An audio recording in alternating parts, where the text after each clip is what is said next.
नमस्कार, म राजेन्द्र देवकोटा। म तपाईँलाई अहिले भर्खरै मैले एउटा अनलाइन खबरमा एउटा न्युज हेरेँ। यो बाँदर सम्बन्धी थियो र बाँदरले चाहिँ आक्रान्त बनाएका किसानहरूले किसानको नारा गाउँमा बाँदर गरियो, जनता भोकै परियो भनेर चाहिँ अनलाइन खबरमा आएको र मलाई यही समसामयिक विषय नै रहेर चाहिँ यो बाँदर सम्बन्धीको बारेमा चाहिँ एउटा केही जानकारी दिउँ भन्ने मन लाग्यो र मैले तपाईँलाई यो भिडियो प्रस्तुत गरिरहेको छु। नेपालमा बाँदरको सङ्ख्या अवश्य पनि दिन प्रतिदिन बढ्दै गइरहेको छ र एक्चुअल चाहिँ बाँदर नेपालमा कति छ भन्ने कुराहरूको तपाईँको अध्ययन चाहिँ अथवा गणना चाहिँ कार्यहरू पनि 2025-26देखि चाहिँ तपाईँको भइरहेको चाहिँ छ। नेपाल सरकारले पहिलोपटक यो राष्ट्रिय स्तरमा बाँदरको गणना सुरु गरेको छ।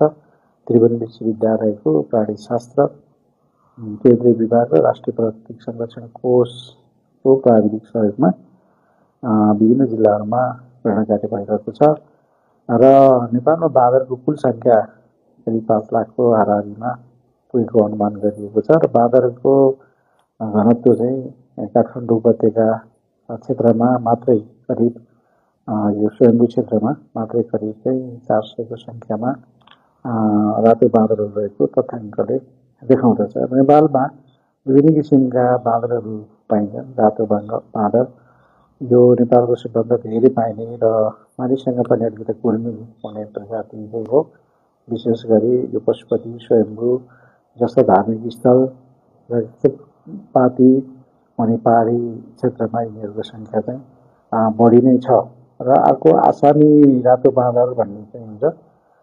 यसलाई स्थानीय भाषामा चाहिँ यो पहरे बाँदर पनि भनिन्छ र यो आकारमा रातो बाँदरभन्दा केही ठुलो हुन्छ र पहाडी तथा भित्री मधेसका जङ्गलहरूमा पाइन्छ र यो नेपालको संरक्षित वन्यजन्तुको सूचीमा पनि छ।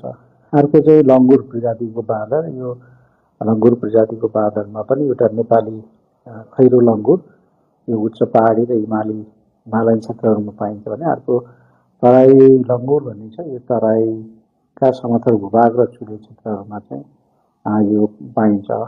अब यो पछिल्लो समयमा यो प्राकृतिक वासस्थानको विनाश र वनमा आराको कमीको कारण बाँदरहरू गाउँ बस्तीमा पस्ने र बालीनाली चाहिँ नष्ट गर्ने समस्या, यो ह्युमन मन्की कन्फ्लिक्ट